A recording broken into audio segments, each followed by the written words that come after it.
ठीक है, तो कल हमने बात करी थी कि भाई जो पूरा चैप्टर है ये 2 पार्ट में डिवाइडेड है, और इसमें हम लोग आज जो स्टार्ट कर रहे हैं, पहला वाला पार्ट आज लेते हैं बेटा।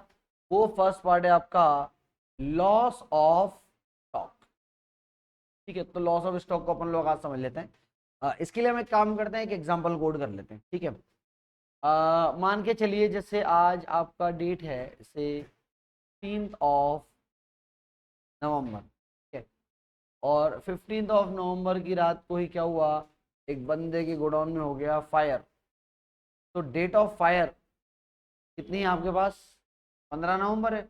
अब मैंने आपसे कहा था कि प्रॉब्लम तो यही है कि जब आप 16 नवंबर को जाओगे इंश्योरेंस कंपनी के पास क्लेम करने कि भाई हमारे को इंश्योरेंस क्लेम का इतना पैसा चाहिए, तो आपसे क्या पूछेंगे, सीधा सीधा ही पूछेंगे ना कि भाई बता दो आपके गोडाउन में कितने का स्टॉक है, और जितने का स्टॉक था उसके हिसाब से आपको क्लेम मिल जाएगा। कुल मिला के अपने को चाहिए क्या, अपने को चाहिए 15 नवंबर का स्टॉक, ये निकालना है अपने को।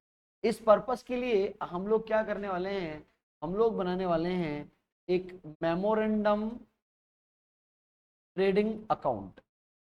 और बेटा ध्यान रखिएगा, ये जो मेमोरेंडम ट्रेडिंग अकाउंट बनता है ये कहाँ से कहाँ तक बनता है, ये बनता है अगर मैं मान लूँ कि हमारा फाइनेंशियल ईयर 1 अप्रैल वाला है, तो ये बनेगा 1 अप्रैल से लेके और डेट ऑफ फायर।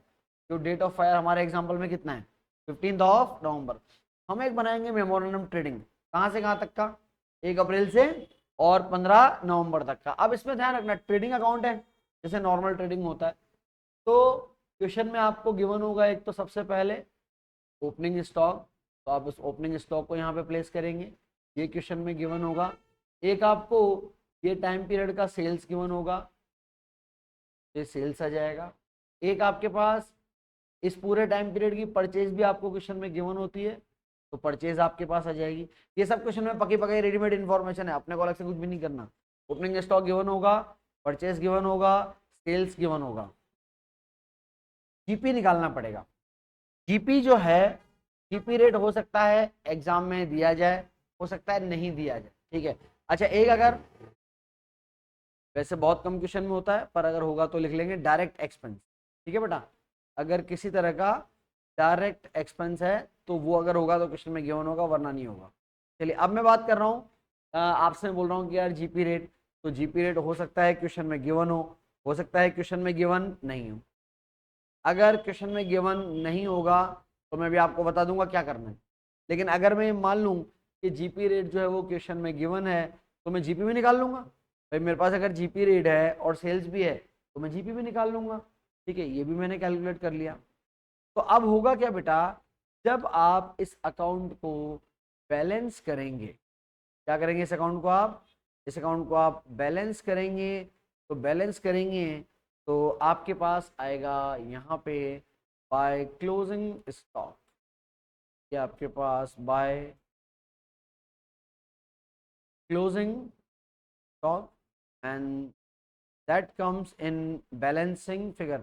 अब आप एक बात समझो, अगर ये क्लोजिंग स्टॉक ऐसे बैलेंसिंग फिगर आ रहा है, आपने ट्रेडिंग अकाउंट कहाँ से कहाँ तक का बनाया है, आपने ट्रेडिंग अकाउंट बनाया बेटा 1 अप्रैल से लेके और 15 नवंबर तक का। तो ये जो क्लोजिंग स्टॉक है कौन सी डेट का स्टॉक है, क्या ये स्टॉक आपके 15 नवंबर का है, और आपको स्टॉक चाहिए भी कौन सी डेट का था, 15 नवंबर का चाहिए था, और 15 नवंबर का स्टॉक ही हमारे पास आ गया, बात खत्म। यही तो चाहिए था अपने को, तो ये आ गया आपके पास। समझ में आई बात।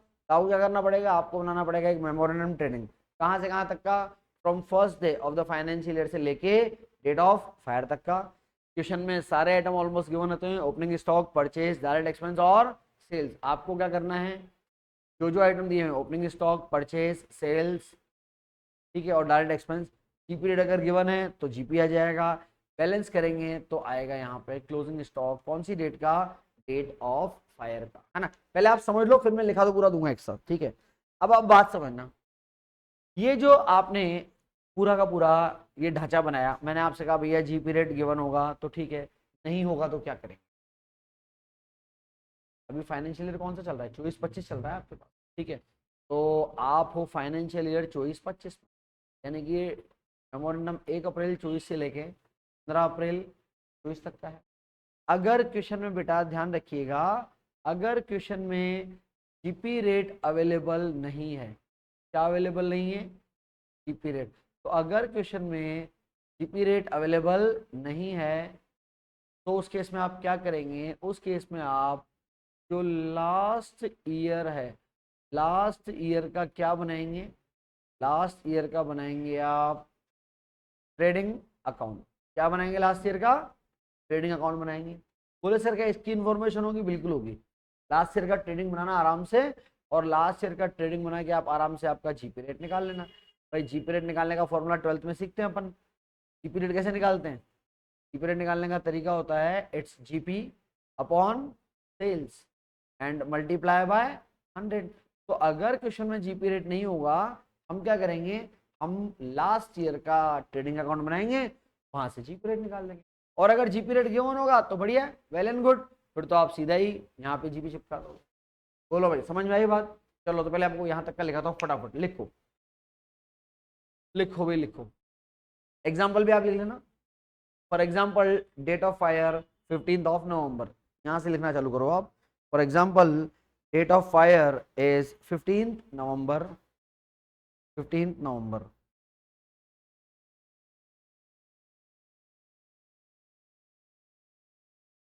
वो अलग है, वो तो कॉन्सिक्वेंशियल होता है। ऐसे मिक्स में तो पूरा लिख ले या पूरा छोड़ दे, एक काम कर लो। हाँ जी, लिखा डेट ऑफ फायर 15 नवंबर। चलो अब आप इसमें लिखो पॉइंट नंबर 1। पॉइंट नंबर 1 करके लिखो बेटा।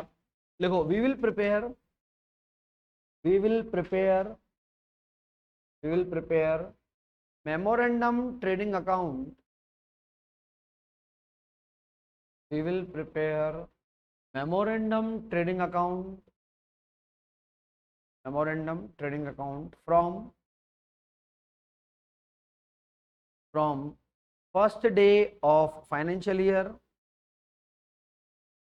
from first day of financial year to date of fire, to date of fire, date of fire.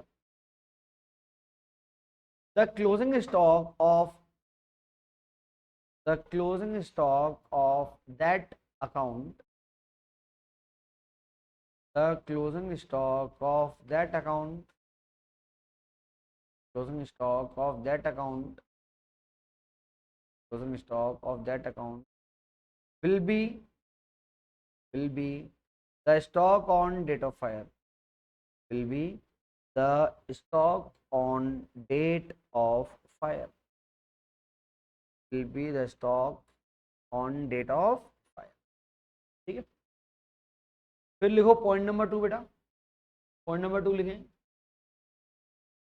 Point number 2, if GP rate, if GP rate is not given, if GP rate is not given, GP rate is not given, then GP rate is not given, then we will prepare, we will prepare trading account, we will prepare trading account of the previous year, we will prepare trading account of the previous year, trading account of previous year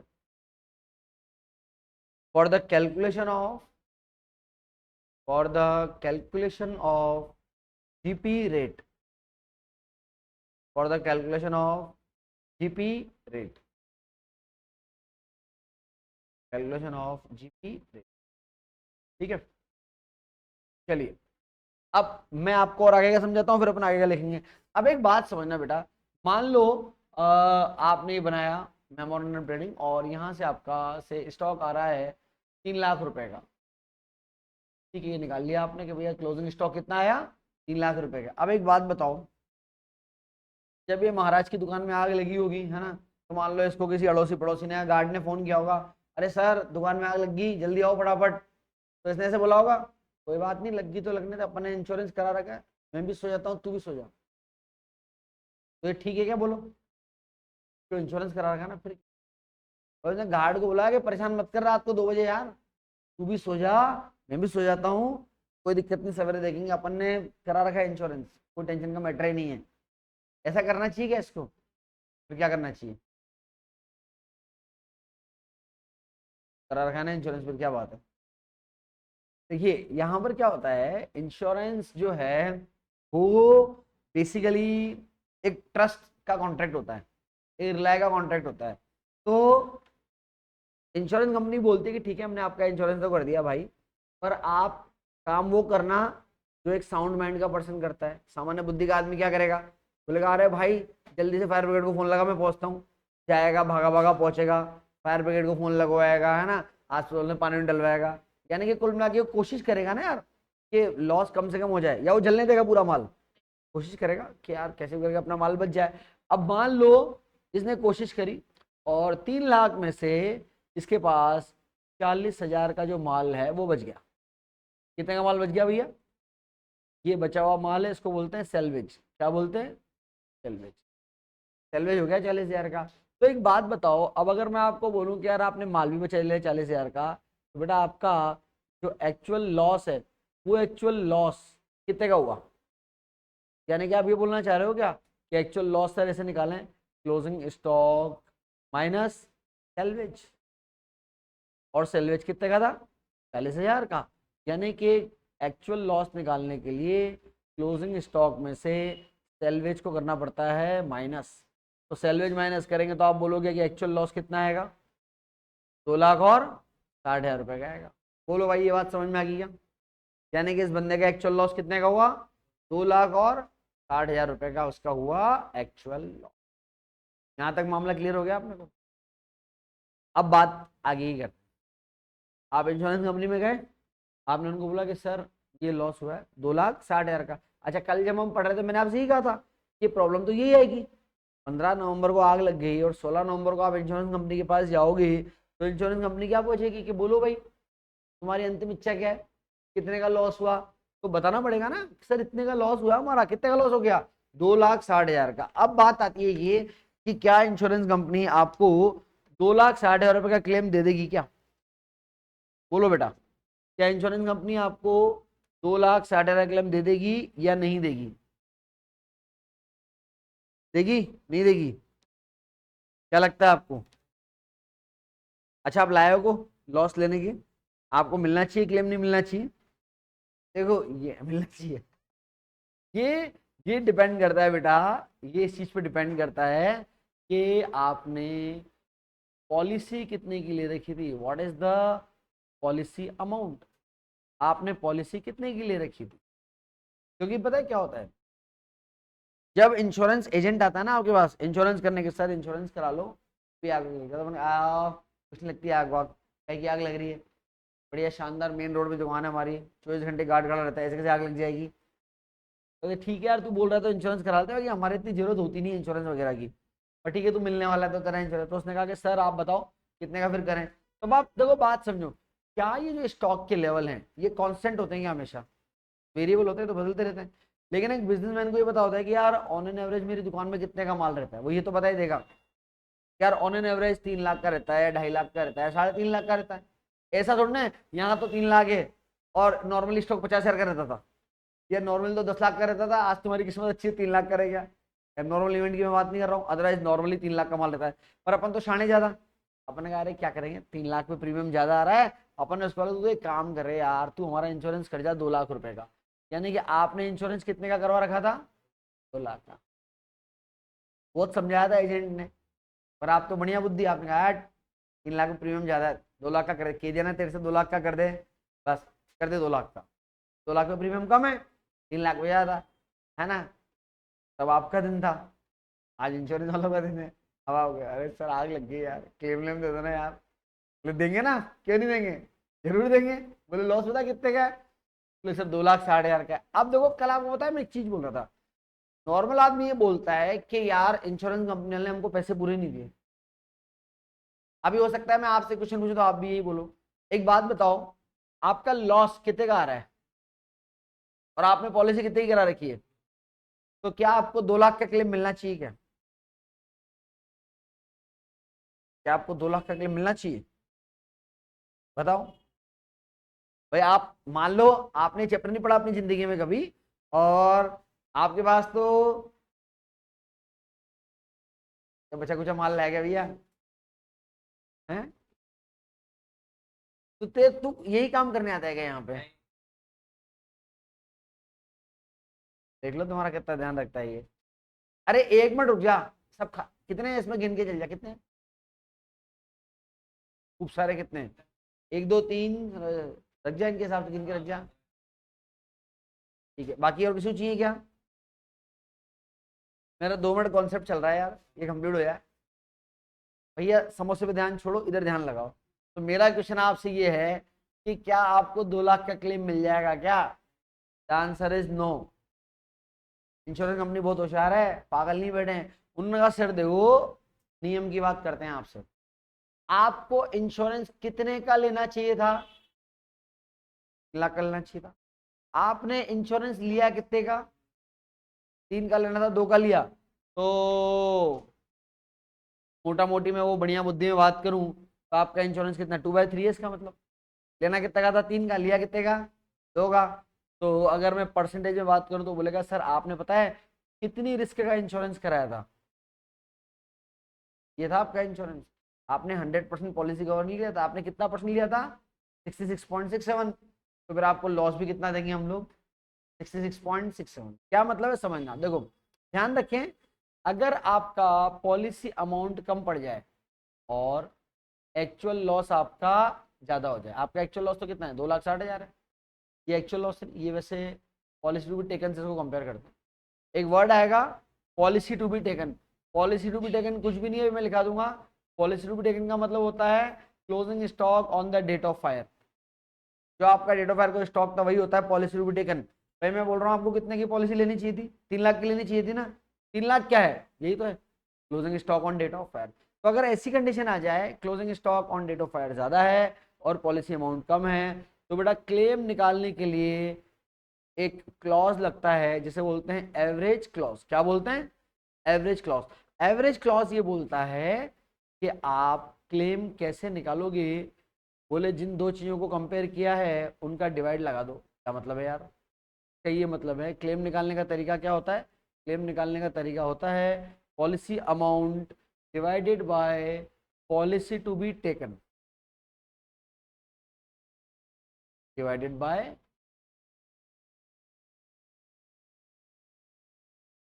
policy to be taken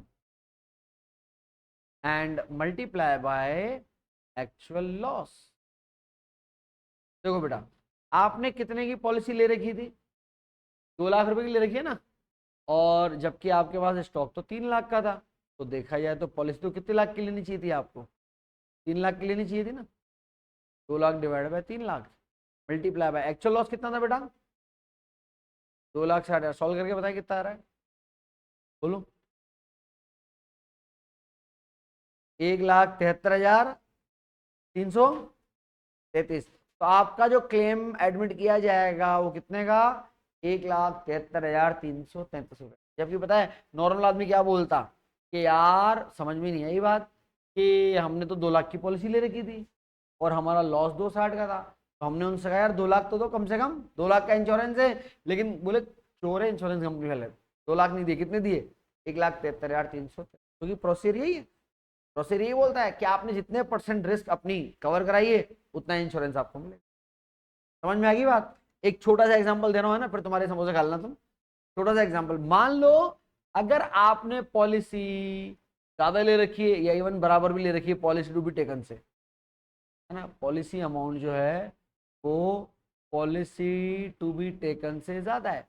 हमने कहा policy to be taken तो 3 लाख है, और भाई साहब हमने policy कितने की ले रखी है? 4 लाख की ले रखी है ना। तो इवन ज्यादा है या इवन बराबर भी है आपका पॉलिसी अमाउंट।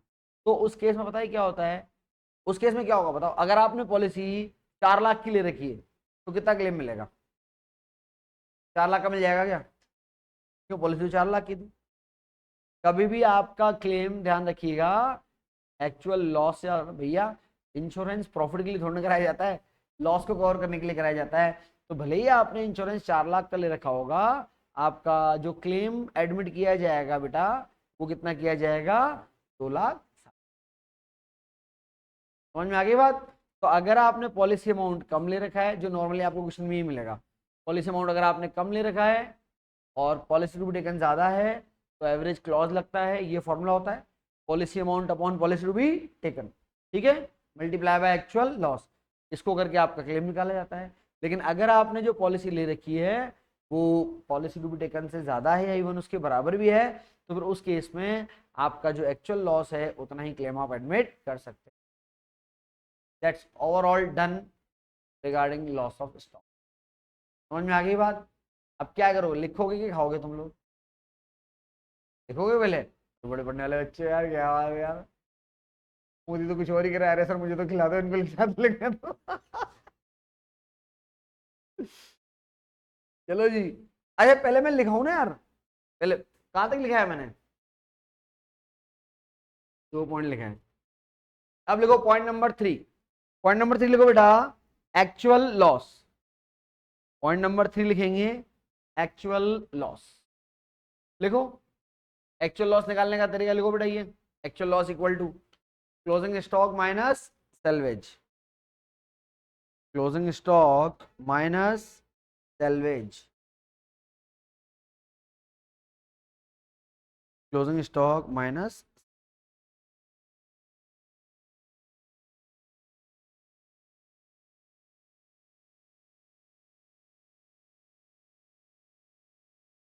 लिख लिया, क्लोजिंग स्टॉक माइनस सेल्वेज। चलो फिर आप नीचे लिखो, अच्छा सेल्वेज का मीनिंग तो लिखा ही नहीं अपन ने, तो एक पॉइंट में सेल्वेज का मीनिंग भी लिखो। लिखो the stock, the stock which has been saved, the stock which has been saved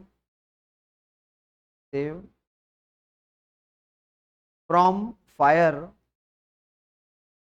which has been saved from fire, from fire or from other natural calamity, or from other natural calamity, other natural calamity। फिर अगला point लिखो बेटा, calculation of claim, calculation of claim, यानी कि आप claim कैसे निकालेंगे, calculation of claim. इसमें आप लिखो there may be two conditions, there may be two conditions, two condition. अब इसके अंदर लिखो पॉइंट ए करके लिखो, पॉइंट ए, पॉइंट ए लिखो बेटा, पॉइंट ए में लिखें आप policy amount is less than, ये वाला policy amount is less than, less than, अरे मोर देन लगा रही, policy amount is less than policy to be taken, policy to be taken, policy to be taken. in that condition, in that condition, that condition we will use average clause, we will use average clause, average clause, we will use average clause for, average clause for calculation of claim, for calculation of claim, calculation of claim. ठीक है, claim का formula लिखो बेटा, claim निकालने का formula लिखेंगे policy amount, policy amount divided by, policy amount divided by policy to be taken multiply by actual loss, multiply by actual loss. ठीक है, और फिर लिखो case number 2, case number 2, case number 2 लिखो बेटा, केस नंबर 2 में लिखें आप if policy amount if policy amount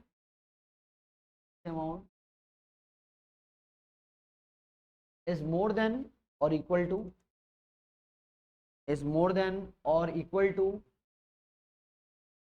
policy amount जो है it is more than or equal to policy to be taken,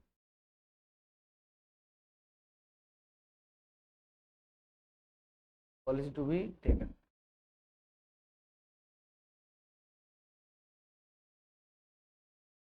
ठीक है, इसमें आप लिखें in that condition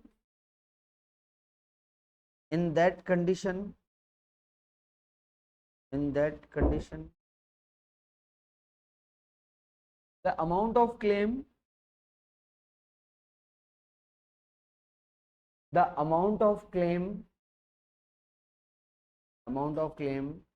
will be equal to actual loss. The amount of claim will be equal to actual loss.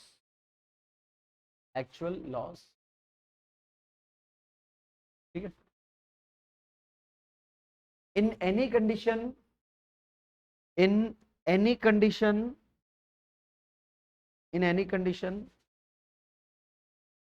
the claim cannot exceed the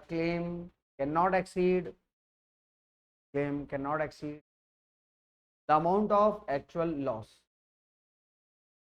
Claim cannot exceed the amount of actual loss. ठीक है. और आखिरी note लगा लो, policy to be taken equal to closing stock on date of fire. Closing stock on date of fire.